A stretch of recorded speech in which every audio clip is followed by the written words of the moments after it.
자, 오늘 함께 나눌 하나님 말씀은 구약성경 신명기 6장입니다.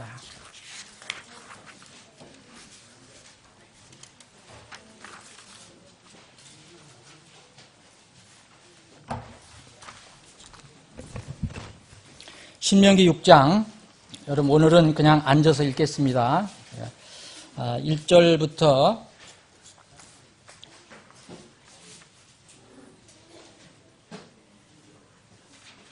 제가 읽겠습니다. 여러분들 함께 읽을 부분을 좀 말씀드리겠습니다. 제가 빠른 속도로 읽겠습니다. 신명기 6장 1절로부터 13절까지입니다. 이제 주 너희 하나님께서 너희에게 가르치라고 명령하신 명령과 법규와 법도가 이러하니 이것은 너희가 가서 소유할 땅에서 너희가 그것들을 행하게 하려 하며 또 너희가 평생토록 주 내 하나님을 두려워하며 내가 너와 내 아들과 내 손자에게 명령하는 그분의 모든 법규와 명령을 지키게 하려 함이니라. 그리하면 네 날들이 길게 되리라. 그러므로 오 이스라엘아 듣고 그것을 지켜 행하라. 그리하면 내가 잘되고 내 조상들의 주 하나님께서 네게 약속하신 것까지 젖과 꿀이 흐르는 땅에서 너희가 강하게 불어나리라. 오 이스라엘아 들으라. 주 우리 하나님은 한 주시니 너는 내 마음을 다하고 혼을 다하고 힘을 다하여 주 내 하나님을 사랑하라. 6절, 7절, 8절, 3절은 함께 읽겠습니다. 시작합니다. 이날 내가 내게 명령하는 이 말씀들을 내 마음속에 두고 그것들을 내 자녀들에게 부지런히 가르치며 내가 내 집에 있을 때든지 길을 걸어갈 때든지 누웠을 때든지 일어날 때든지 그것들을 말할 것이며 너는 또 그것들을 내 손에 메어 표적으로 삼고 내 눈 사이에 두어 이마에 표로 삼으며 내 집의 기둥과 문에 기록할지니라. 주 내 하나님께서 내 조상 아브라함과 이삭과 야곱에게 맹세하신 땅으로 너를 데리고 들어가시고 내가 건축하지 아니한 크고 좋은 도시들을 내게 주시며 내가 채우지 아니한 집 곧 좋은 물건이 가득한 집을 주시고 내가 파지 아니한 우물을 주시며 내가 심지 아니한 포도원과 올리브나무를 주사 내가 먹고 배부르게 하실 때에 너는 조심하여 너를 이 집 땅의 속박의 집에서 데리고 나오신 주를 잊지 말고 내 하나님을 두려워하며 그분을 섬기고 그분의 이름으로 맹세할지니라. 아멘. 아버지 하나님, 오늘도 생명의 말씀을 주심을 감사합니다. 오늘 특별히 이스라엘 백성이 광야 생활을 청산하고 젖과 꿀이 흐르는 땅에 들어가기 직전에 또 모세를 통해서 백성이 주신 하나님 말씀을 저희들이 살펴보기를 원합니다. 주님, 많은 시간이 그때 이후로 흘렀지만 하나님 말씀의 원리는 변함이 없습니다. 이 말씀, 하나님께서 백성들에게 주신 이 말씀을 저희들이 상고하며 우리의 삶에, 우리의 신앙생활에 잘 적용할 수 있는 그런 능력과 믿음을 주시길 원합니다. 이 시간에 전폭을 주님께 의탁하오며 거룩하신 예수님의 이름으로 기도합니다. 아멘. 여러분 요새 날씨 너무 좋지 않아요? 5월은 정말 좋은 계절 같아요. 그래서 5월은 뭐 계절의 여왕이라고 하는데 왜 왕이라고 하지 않고 여왕이라는지 잘 모르겠어요. 꽃이 많아서 그런지 하여튼 다니면 맨 꽃이고 정말 좋습니다. 어떤 꽃 지고 나니까 이제 영산원 같은 데 철쭉 지니까 진달래 지니까 또 흰 꽃이 나오고 계속해서 번갈아 나오는데 지금 또 어디는 뭐 장미 축제가 많이 열린다 그래요. 계속 5월은 참 아름다운 꽃들이 피고 그래서 잘 정한 것 같아요. 가정의 달이라고. 가정의 달이라는 거 아시죠? 이 5월에 많이 있더라고요. 5월 어린날, 5월 8일 어버이날, 또 5월 15일 스승의 날, 또 5월 21일이 부부의 날, 또 뭐가 있죠? 뭐가 있을 거예요? 5월 1일 근로자의 날. 네? 네, 21일 아니에요? 예, 부부의 날. 예, 부부의 날. 21일이 부부의 날이에요. 하여튼 정말 가정의 달인 것 같아요. 근데 가정은 여러분들 아시는 것처럼 이게 남편과 아내, 부부로 이제 구성이 되죠. 구성이 되다가 이제 때가 되면 자녀가 이제 태어나게 되죠. 그래서 가정은 부부와 이제 자녀가 이게 한 덩어리로 맺어지게 되는데 그 성경은 이게 가정의 아주 기초 구성원인 남편과 아내 그리고 자녀와 부모에 대한 이런 가르침을 많이 주고 있어요. 한두 번 주는 게 아닙니다. 많이 주고 있어요. 그만큼 주님께서 세우신 것이 이제 가정인데, 가정과 국가와 그리고 교회를 주님께서 세우셨는데, 큰 제도, 이 가정을 굉장히 중시 여기는 것은 틀림없습니다. 그래서 남편과 아내의 관계를 보면 성경은 항상 보면 아내에 대한 명령을 먼저 주세요. 아내에 대한 명령을 항상 앞에 먼저 주셔요. 여러분들 찾아보세요. 그러면 항상 그렇습니다. 그 아내에게 먼저 이렇게 권면을 주세요. 그 다음에 이제 남편에게 이렇게 권면을 줍니다. 의무를 줍니다. 그래서 아내에게 주는 이 하나님의 명령의 가장 중심은 남편에게 복종하라는 거예요. 그냥 복종하라. 왜냐하면 남편은 이 교회의 그 머리가 되신 예수님의 어떤 상징적인 그런 의미로 비교를 합니다. 교회와 예수 그리스도와 교회의 관계, 이것을 남편과 아내와 이 관계를 비교를 합니다. 그리고 나서 이제 아내에게 복종하라는 이런 중심 명령을 주고 이제 남편에게 또 이렇게 명령을 주시는데, 남편은 이 성경에 보면 두 가지 명령이 있어요. 에베소 5장을 보면 사랑하라라고 그랬어요. 사랑하라. 그러니까 예수 그리스도께서 교회를 사랑해서 자신의 몸을, 당신의 몸을 주신 것처럼 그렇게 사랑하라. 굉장히 강력한 그 명령이에요. 남편들은 굉장히 큰 책임을 느껴야 됩니다. 사랑하라.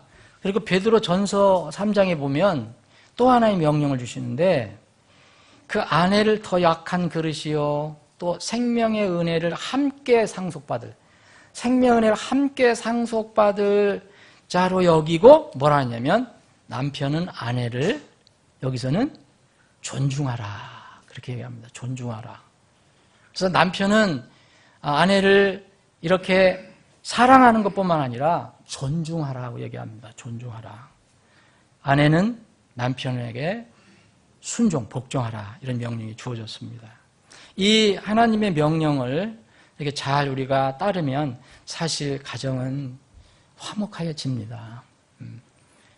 또 이 남편과 아내 사이에 태어난 이제 자녀가 있을 때, 자녀는 어떤 의미가 있느냐, 부모와 어떤 관계가 있느냐. 자녀하면 부모잖아요. 부모하면 또 자녀잖아요. 근데 여기에 보면 또 부모가 먼저 이렇게 기록이 되어 있는 게 아니라 항상 자녀를 먼저 기록해놔요.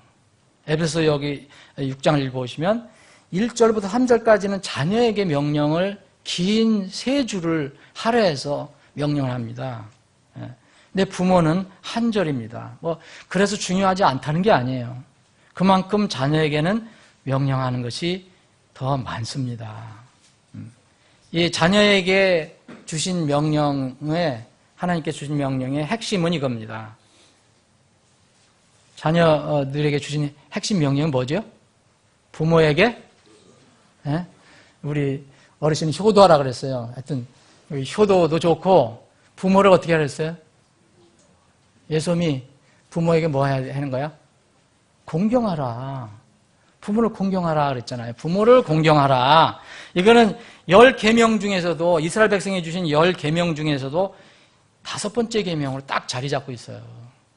출애굽기 20장 12절에 보면, 그리고 신명기 5장 16절에 보면 10가지 중요한 계명이 나오는데, 명령이 나오는데 가운데 딱 5번째 그게 들어가 있습니다.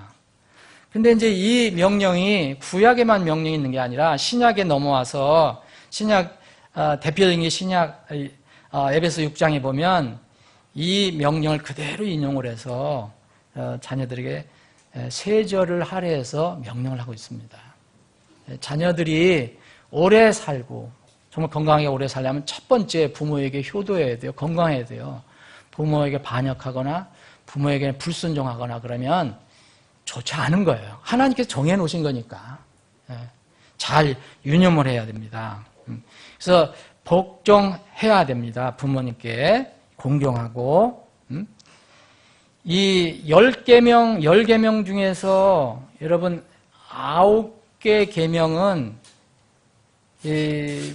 어떤 계명이냐면은 다 금지 계명이에요. 잘 여러분들 10가지 계명을 한번 살펴보세요. 출애굽기 20장에 있는 거, 신명기 5장에 있는 거. 다 뭐뭐 하지 말라는 거예요. 하지 마라. 그럼 또 어떤 분이 사계명은 그렇지 않은데요. 그렇게 이의를 제기하실 수 있는데 사계명도 잘 보세요. 사계명은 안식일 계명인데 안식일을 기억하여 거룩하게 지키라 그렇게 돼 있지만 끝에는 어떻게 되어 있느냐면 아무 일도 하지 말라라고 끝내요. 그거 보면은 다 하지 말라는 계명이에요. 그런데 이 5번째 이 부모에게 공경하는 계명은 뭐뭐 하지 말라가 아니라 하라는 거예요. 이렇게 하면 내가 복을 주겠다. 그렇게 약속하세요. 잘 생각해 보세요. 다른 건 다 하지 말라는 거예요. 그런데 이거는 명령은 하라 그래요. 이건 뭐냐면 택할 수 있는 거예요. 그래서 자기가 복을 받고 싶으면 그렇게 하는 거예요. 네?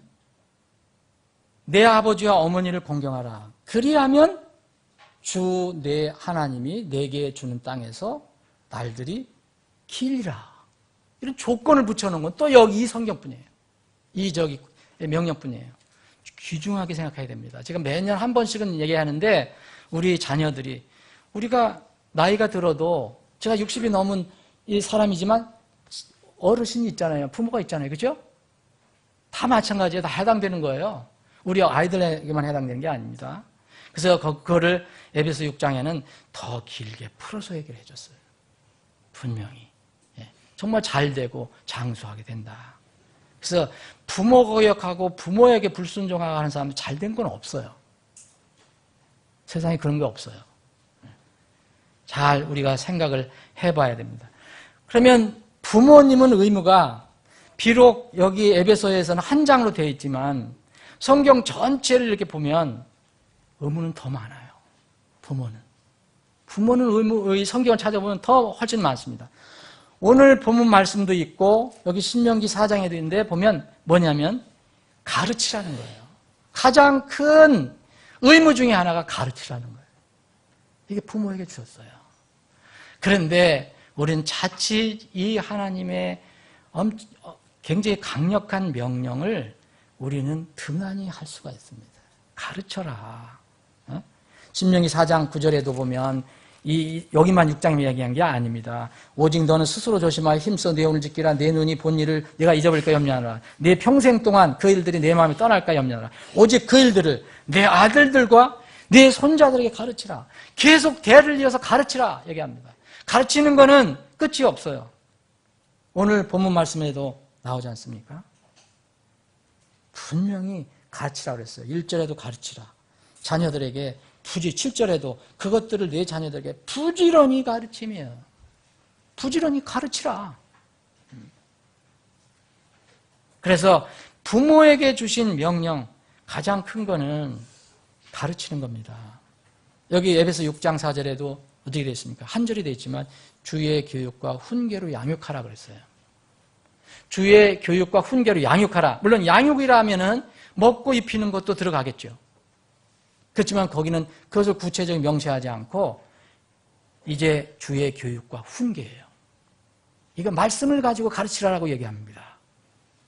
잠언 22장 6절에 이런 말씀이 있어요. 아이가 마땅히 갈 길을 그 갈 길로 아이를 훈련시키라. 그래야면 그가 늙어서도 그 길을 떠나지 아니하리라. 그 길을 떠나지 아니하리라. 근데 언제 가르치느냐? 아이 때 가르치라는 거예요. 아이가 마땅히 갈 길로 아이를 훈련시키라. 그러면 교육, 이걸 나눈다면 훈련이라고 볼 수 있어요. 가르치고 훈련하는 겁니다. 훈련에는 물론 여러분 훈련하면 뭐가 포함됩니까? 당연히 징계, 훈육도 포함됩니다. 훈련하는데 맨날 좋은 소리만 할 수가 없어요. 그렇죠? 여러분들 자녀들 기를 때. 맨날 좋은 소리만 합니까? 잘못돼 가는 것 있으면 바로 잡아줘야 됩니다. 그게 징계예요. 그리고 또 훈육을 해야 됩니다. 그러니까 이걸 세상에서는 아이들이 흔히 얘기하면 뭐라고 표현하면 잔소리라고 얘기하죠. 근데 잔소리를 위한 잔소리하면 안 되고요. 잔소리가 아니라 주의 교육과 훈계로 우리 자녀들을 분명히 가르쳐야 합니다.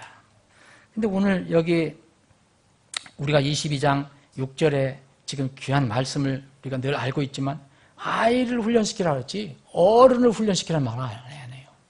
어른도 물론 교회에서 훈련 받아야 돼요. 교육받고 말씀을 따라서. 그런데 성경은 강조하는 것이 아이를 그렇게 하라는 거예요. 이유는 뭡니까? 잘 배우고 훈련받으면 그가 늙어서도 그 길을 안 떠난다. 이 얘기입니다. 다 이유가 있어요. 하나님께 주시는 명령은 교육과 훈련은 일찍 할수록 좋다는 겁니다. 이걸 잘 유념해야 됩니다. 그러니까 지금 이 세상 부모들이 많이 놓치는 거예요. 잠언 13장 24절에 보면 회초리를 아끼는 자는 자기 아들을 미워하거니와 그를 사랑하는 자는 그를 징계하느니라. 이 앞에 어떤 때 징계하나 이런 말이 나와요. 어떤 때입니까? 어릴 때에. 어릴 때에 징계하느니라. 여러분 자식을 사랑합니까? 아들을 사랑합니까? 딸을 사랑합니까? 그러면 하나님 말씀으로 그를 필요하면 회초리도 사용해야 되고 또 징계도 해야 됩니다. 근데 언제 해야 되느냐? 어릴 때에 하라는 거예요. 어릴 때. 여러분들 제가 만약 아버지가 지금 계신다면, 생전에 계신다면 지금 90, 100살 되신 아버지가 저한테 와서 회초리 들고 너 걷어라 그렇게 하겠어요? 어렵잖아요. 그건 어려운 거예요. 이야기는 하실 수 있겠지만. 그런데 어린아이, 우리 아이들은 얼마든지 하나님 말씀 따라서 할 수가 있어요. 근데 요새는 이게 이상한 문화, 그리고 이상한 그 사상이 들어와서 어린아이들을 존중히 여기는 건 좋은데 하나님 말씀대로 안 가르칩니다. 본성을 자꾸 키워주는 그런 우를 범하고 있어요. 어릴 때라는 것은 다른 말로 하면은 일찍 하라는 거예요. 여러분들 한번 찾아보십시오. 일찍이란 뜻이고 빠르게 하라는 거예요. 빠르게 하는 것이 가장 좋은 시간이라는 그런 뜻입니다. 어릴 때 영어로는 be times라는 것이. 잠언 19장 18절에 그래서 이런 말씀이 나와요. 소망이 있을 동안에 그래요. 언제 자녀들을 우리가 가르치고 징계해야 되느냐? 소망이 있을 동안에. 그러면 소망이 없을 때가 있다는 거예요. 어른 되면 힘들어요. 아니 사춘기만 넘어도 벌써 어렵기 시작합니다. 사춘기 어렵습니다. 여러분들.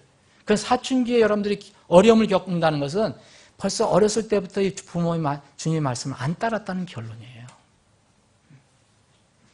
소망이 있을 동안에 내 아들을 징계하되 그가 운다고 내 혼이 아끼지 말라 그랬어요. 여러분 이런 구체적인 말씀이 있어요. 참 놀라워요. 하나님 말씀은. 잠언 22장 25절은 또 이런 말씀도 있어요. 여러분 다 아실 거예요. 여러분 왜 그런지 아세요? 왜 소망이 있을 동안에 우리가 아들을 어렸을 때 이렇게 징계해야 하느냐. 그리고 또 그가 운다고 이렇게 받아들이지 않는다고 그냥 포기해서는 안 된다는 거예요. 내 혼이 아끼지 말고 이렇게 하라는 거예요. 잠언 22장 15절에 보면 아이의 마음에, 이유가 그거예요. 아이의 마음에는 어리석음이 매여 있어요. 아이 마음에는 어리석음이 매여 있거니와. 이게 본성이 있다는 거예요. 본성. 어린이는 착하고 순진하기도 하지만 본성은 여전히 본성이에요. 어리석음이 매여 있거니와 바로잡는 회초리가 그것을 몰아내요. 그에게서 멀리 떠나게 하느니라 그랬어요. 얼마나 구체적인 말씀이에요. 여러분 잠언 19장 18절에 보면 여기 또 유념할 말씀이 있어요. 내 혼이 아끼지 말라 그랬지 내 몸이 아끼지 말라 그랬지 않았어요? 여러분 잘 이해를 하셔야 돼요. 내 혼이 아끼지 말라 그랬어요. 내 몸이 아끼지 말라가 아닙니다. 부모님들 오해하지 마세요.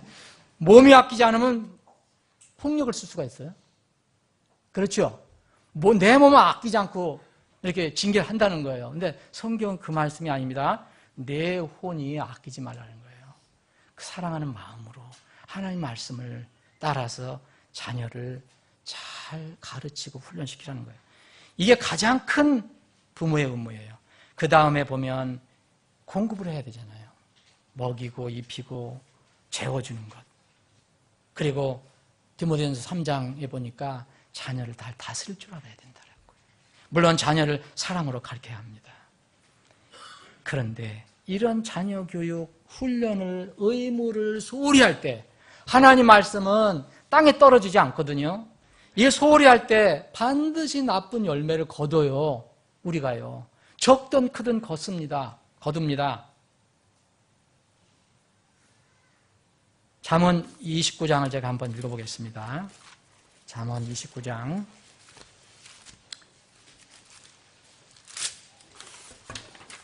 잠언 29장 15절입니다.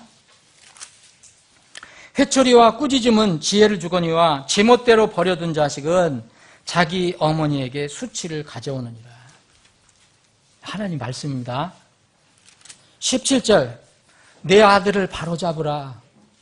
그리하면 그가 내게 안식을 주고 참으로 내 혼에게 기쁨을 주리라. 자녀를 잘 이렇게 말씀을 훈련시키고 잘 훈육을 못 해주면 나중에 아이들 때문에 평생을 고통 중에 보내요. 돈이 많으면 뭐예요? 자녀 때문에 어려움을 겪는 사람들이 얼마나 많습니까? 하나님 말씀은 그대로 우리가 겸허하게 받아들여야 됩니다. 여러분, 뭐 대단한 어떤 영적인 어떤 지위를 가지고 있는 사람이라 해서 이해가 아니에요. 사무엘상 2장에 보면 여러분 엘리 제사장이 나와요. 하나님 임명한 제사장. 이 엘리 제사장이 큰 실수를 해요. 하나님이 제사장이었지만 뭐였습니까? 자녀 양육에 대해서, 자녀 훈계에 대해서는 말씀으로 가르치질 않았어요. 멋대로 놔뒀어요. 자녀를. 그래서 나중에 그게 하나님께 대적을 하는 그런 아들로 바뀌었잖아요. 나중에 여러분들 사무엘상 2장하고 3장 읽어보세요. 엘리 제사장이었지만 나중에 비참한 최후를 맞이합니다. 목이 부러져서 넘어져서 죽어요. 이 제사장의 아들들은 다 하나님의 심판에 죽어버려요. 여러분, 위대한 왕 다윗도 이런 우를 범한 게 있어요. 아들을 여기저기 많이 낳았어요. 그것도 문제가 있었지만 낳았으면 잘 양육을 해야 되는데 이 아도니아라는 아들을 낳았는데 이 아도니아는 얼마나 멋있고 미남인지 요새 같으면 스타 정도 되는 아주 멋진 애인가 봐요. 근데 그러니까 너무 귀여우니까 이 양육을 안 했던 것 같아요. 훈계를 안 했던 것 같아요. 나중에 이 아도니아가 여러분 자기 아버지를 대적합니다. 반역을 합니다. 그런데 성경은 이렇게 기록을 하고 있어요. 이 열왕기상 1장 5절에 보면 그때 학기의 아들 아도니아가 나와요. 이거 6절에 보면 그의 아버지가 내가 어찌하여 그리하였느냐 하는 말로 한 번도 그를 섭섭하게 하지 아니하였더라. 그는 또한 매우 잘생긴 자로서 그의 어머니가 압살롬 다음에 그를 낳았더라. 정말 아버지가 이 아들을 너무 사랑해서 그런지 아들이 잘못하든 뭐하든 간에 하나도 싫은 소리를 안 한 거예요. 제가 이번에 중국 갔을 때 큰 이제 문제, 앞으로 큰 문제예요. 우리도 그랬지만 중국은 하나만 낳기로 했잖아요. 정부에서 무조건 하나만 낳게 했어요. 근데 그 애들이 크고 있는 거거든요. 그런데 그 애들이 정말 왕이에요, 보니까. 하나인데 뭐 어떻게 하겠어요? 돈 있으면 어떻게 하겠습니까? 돈 있는 가족은. 얘가 와서 킹이고 퀸이에요.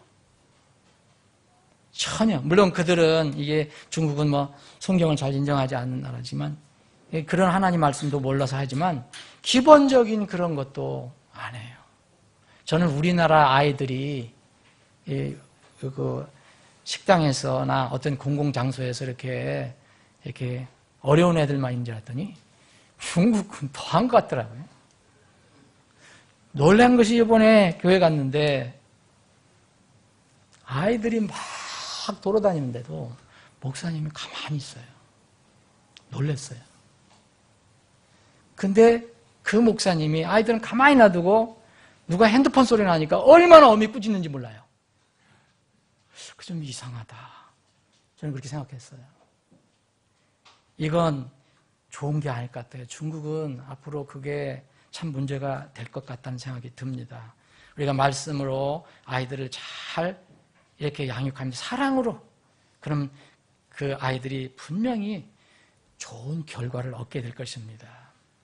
여러분, 오늘 본문 말씀에 보면 우리가 아이들을 어떻게 양육하느냐에 대해서 좋은 이 교훈, 가르침이 있어요. 이 신명기 6장은 여러 가지 우리가 이 교훈을 얻을 수 있지만 오늘은 특히 자녀들을 양육하는 그 부분만 우리가 좀 살펴보기를 원합니다.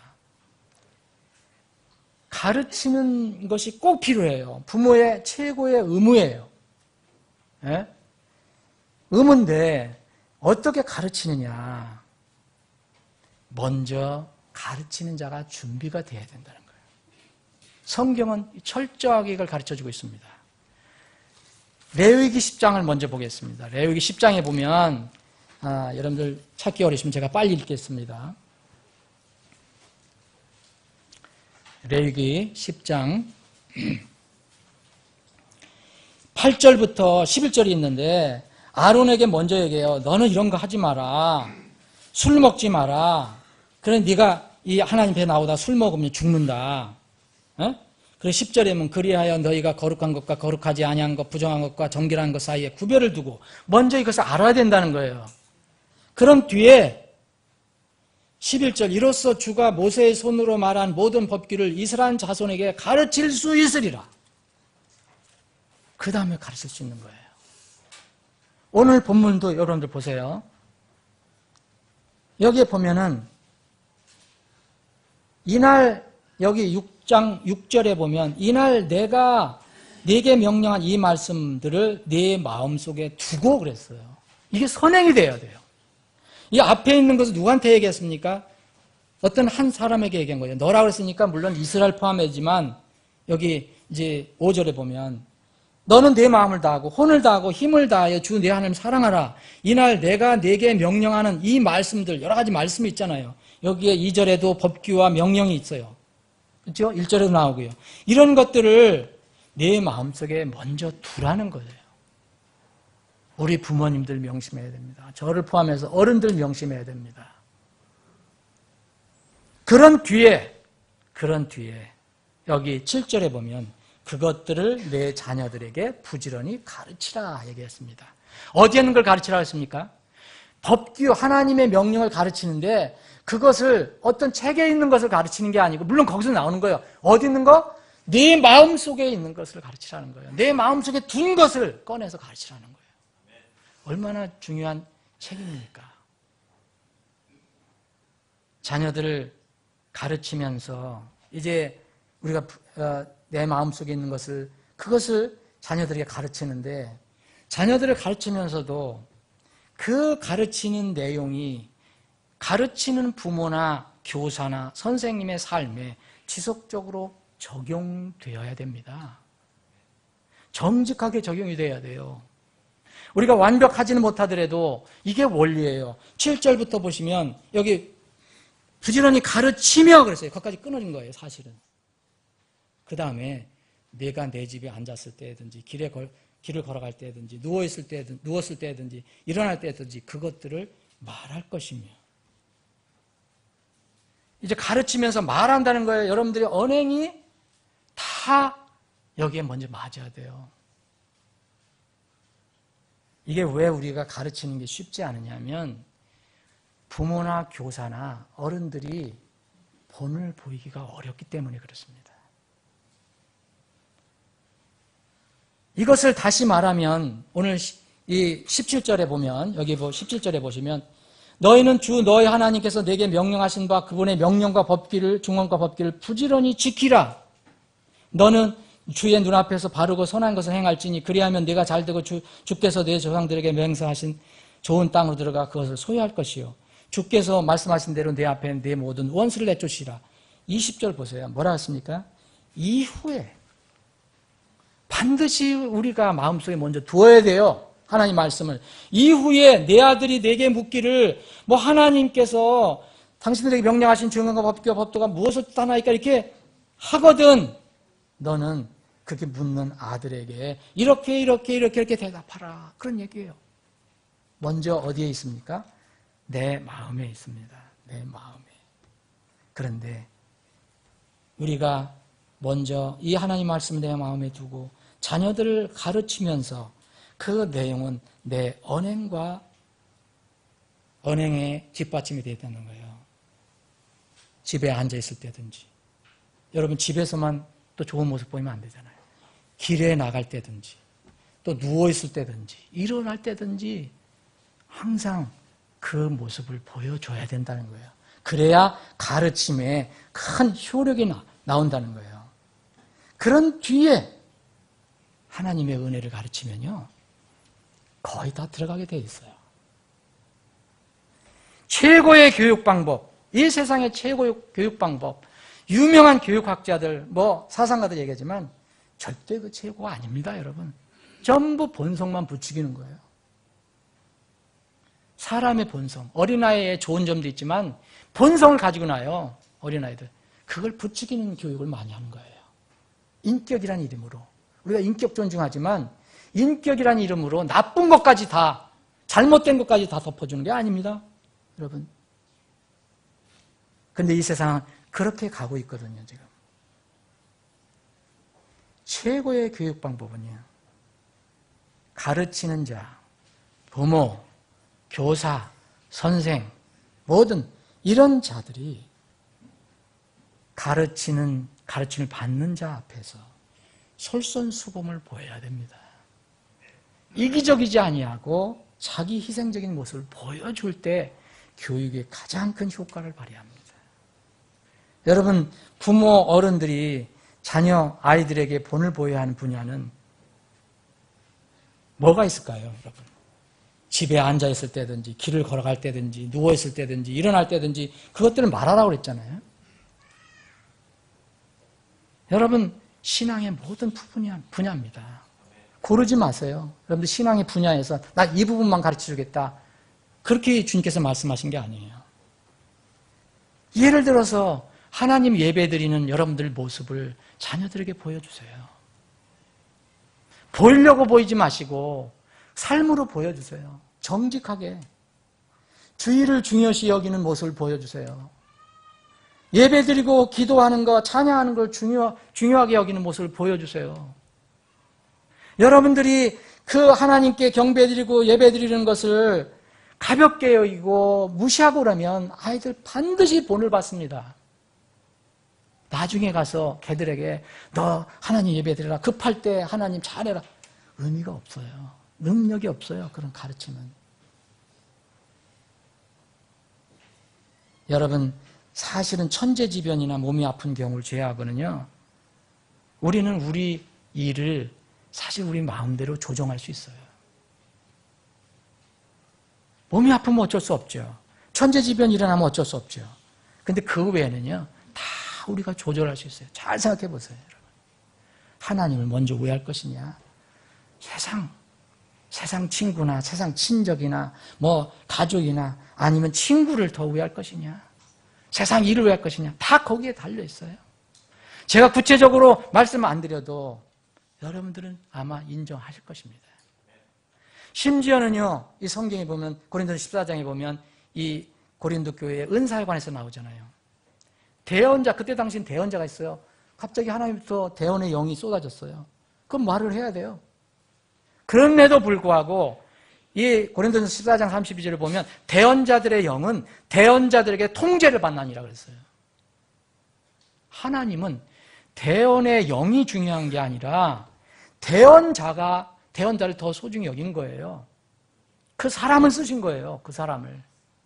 그래서 그 대언자들에게 통제를 받는다고 그랬어요. 나는 내가 이거 하는 것은 내가 하는 게 아니다 라고 얘기할 수 없다는 거예요. 예배는 형식이 아니라 진정한 마음으로 영과 진리 안에서 드리는 것. 이것을 우리 자녀들에게 보여줘야 된다는 거죠. 부모님이 또 어른들이나 선생님들이 보여줄 게 뭐예요? 물질은 하나님께서 주권적으로 우리에게 베풀어 주시는 여러 가지 좋은 것 중에 하나지만 거기에 우리가 정말 올인을 해서는 안 된다. 이런 것을 보여줘야 돼요. 물질, 우리가 주님께 드리는 게 뭡니까? 하나님이 물질이 없어서 그러는 거잖아요. 그런 거예요. 성경은 왜 그렇게 가르쳐주고 있습니까? 우리가 하나님을 인정하라는 거잖아요. 우리는 피조물이고 우리의 물질은 다 주님으로부터 오는 것이다. 이거를 여러분들이 한 달에 한 번이든 매주에 한 번이든 우리 자녀들에게 보여줘야 돼요. 알려줘야 돼요. 그런데 그 개들이 커서 나중에 부모님들은 그런 것도 안 하면 나중에 너 커서 비례전경 꼭 해야 된다. 말이 먹혀요? 안 되죠. 여러분 기도 안 하시는데 너 왜 기도 안 하냐 얘기할 수 있어요?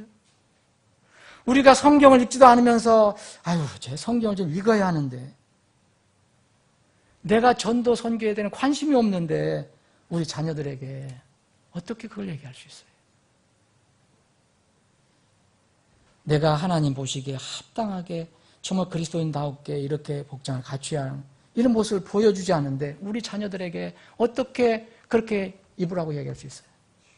요새 여름에 보세요. 요새 걱정이에요. 저는 여름만 되면 거의 진짜 하의 실종이에요. 하의 실종.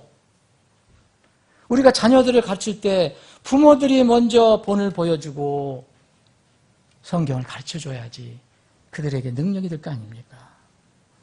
여러분 일상생활에서 우리 말과 행동이 본이 되지 않으면 우리 자녀들에게 어떻게 가르쳐줄 수 있어요? 여러분들 입에서 거친 말이 튀어나오고 비속어가 튀어나오고 그러면 자녀들에게 너 고운 말 쓰라고 얘기할 수 있어요? 불가능합니다. 내가 운전을 거칠게 하면서 너는 나중에 커서는 운전 조심해라, 위험하다, 양보하면서 운전해라, 말이 안 먹혀요. 나쁜 것 듣지도 말고 보지도 마라, 세상 음악 듣지 마라. 그러면서 부모님은 TV를 즐기면서 세상 음악 즐긴다면 자녀들에게 무슨 그게 교육이 되겠습니까? 그런 건 차라리 말 안 하는 게 차라리 낫습니다. 그때 당시는. 왜냐하면 부모의 권위가 떨어져요. 자신은 술, 담배를 하면서 자녀에게 몸이 나쁘니까 먹지 마라. 어떤 그런 분이 있어요. 뻐끔뻐끔 피우면서 야 너희들은 나중에 피지 마라. 몸에 안 좋다.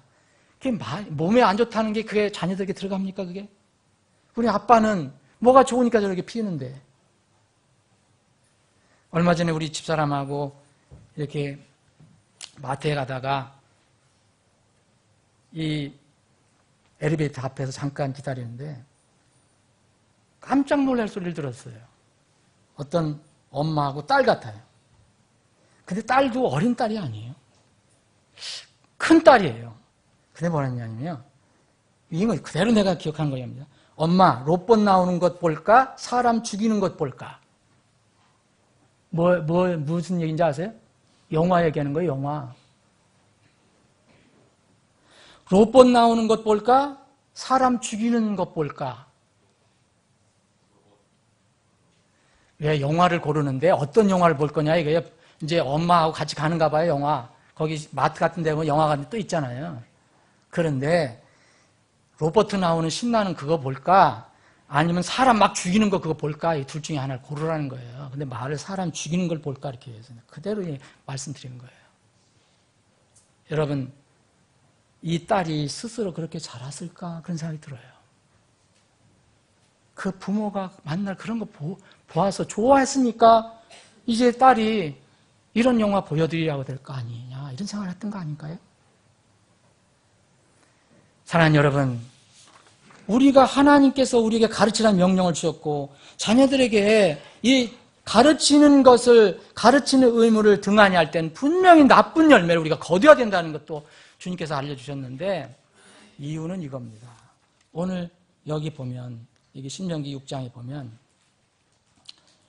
여기 아들들에게 이렇게 가르치라고 그랬잖아요. 24절 보면 또 항상 여러분 그 앞에는 이 이스라엘 백성이 그 애굽을 탈출하는 내용이에요.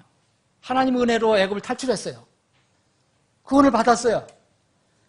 근데 24절은 또 이렇게 나옵니다. 또 항상 우리가 어떻게 하도록?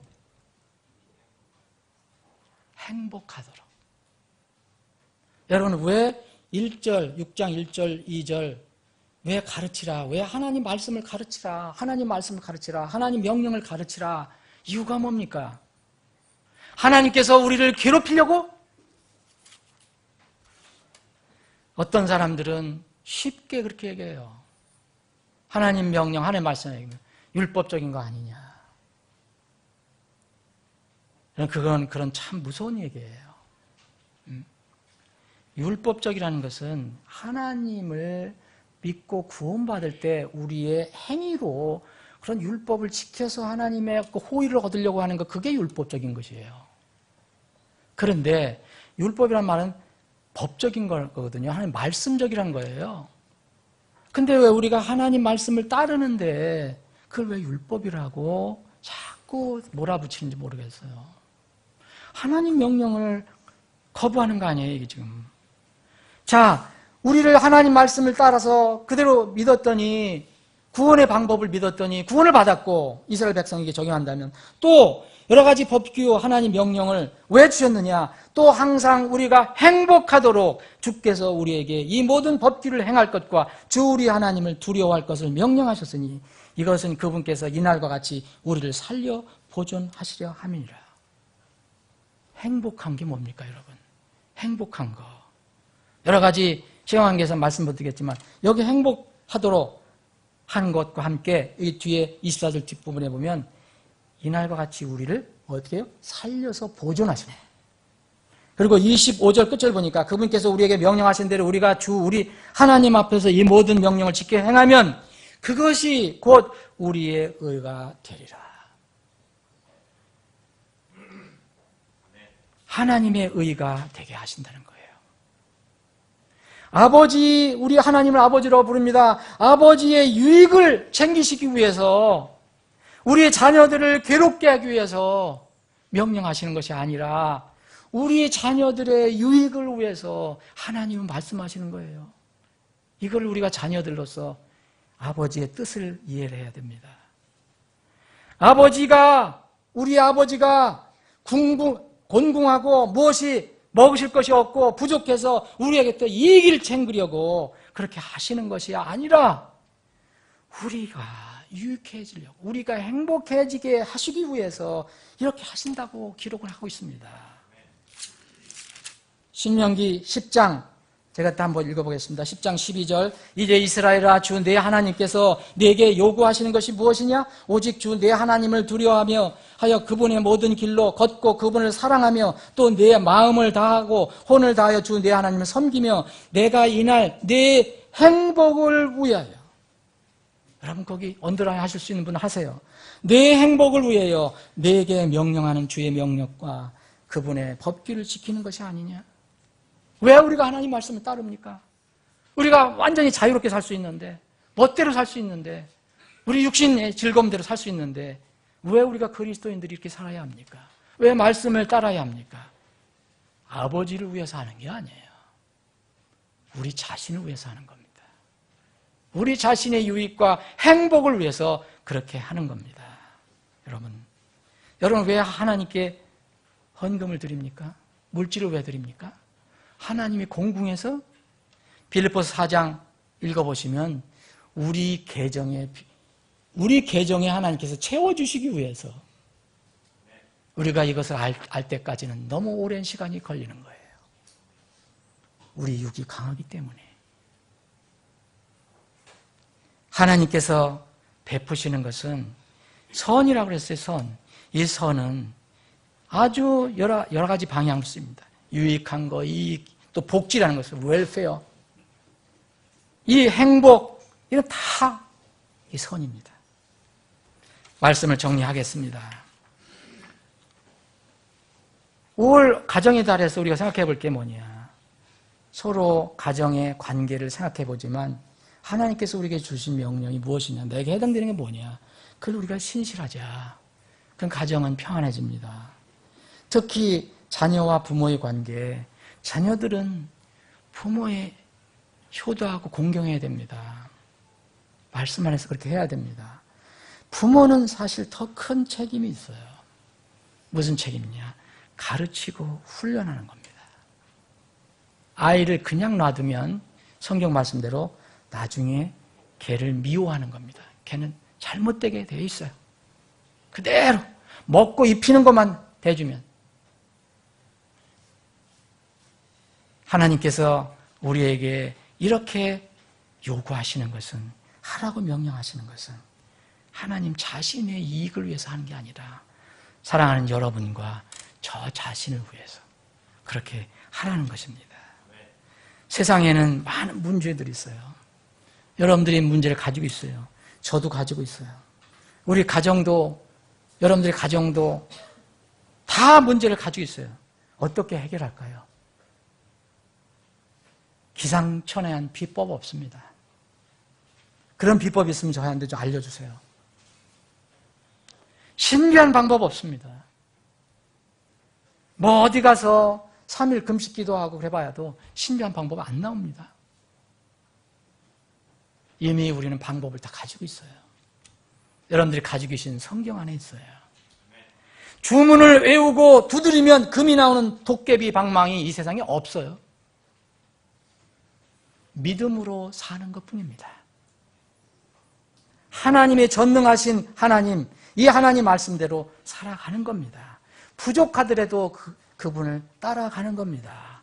하나님께 순종하고 그분의 말씀을 따라 사는 것 외에는 다른 뾰족한 길이 없어요. 자녀 교육 문제도 그렇고 우리가 살아가는 모든 문제 다 그렇습니다. 부디 이것이 가장 복된 길이라는 것을 아시고 말씀에 순종하시고, 그럼으로써 항상 하나님 보시기에 행복한 여러분들과 제가 되기를 주님의 이름으로 축원합니다. 기도하시겠습니다.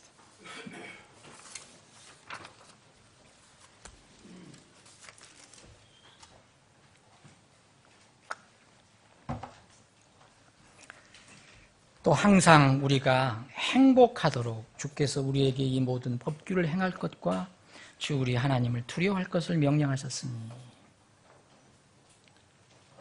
아버지 하나님, 오늘도 말씀을 주심을 감사합니다. 우리가 말씀이 없으면 어떻게 살아갈까 참으로 두려운 마음이 듭니다. 이 세상은 말씀을 거꾸로 대적해서 살아가는 세상이기 때문입니다. 세상이 어떻게 하든 우리는 말씀을 붙들고 살아가게 하여 주옵소서. 우리 사랑하는 지체들 참 밝고 좋은 계절 5월을 맞이해서 참으로 늘 이 아름다운 자연을 주신, 세상을 주신 하나님을 찬양하면서 동시에 하나님께서 우리에게 주신 말씀을 늘 기억하여 자녀를 바르게 잘 가르치고 양육하는데 최선을 다하게 하시고, 그 자녀를 양육할 때 우리가 먼저 하나님 말씀을 마음에 두고 또 우리의 삶의 간증으로 보여주면서 가르쳐서 우리 자녀들이 튼튼하고 훌륭하게 자라갈 수 있게 하여 주시기를 원합니다. 주님 오실 때까지 우리 자녀들이 정말 이 땅에서 바르게 자라서 주의 귀한 도구들로 잘 쓰임받게 하시고, 우리 온 가정이 주님이 다스리시고 주권적으로 역사하시는 주님의 참으로 행복한 가정들이 다 되게 하여 주시옵소서. 거룩하신 예수님의 이름으로 기도합니다.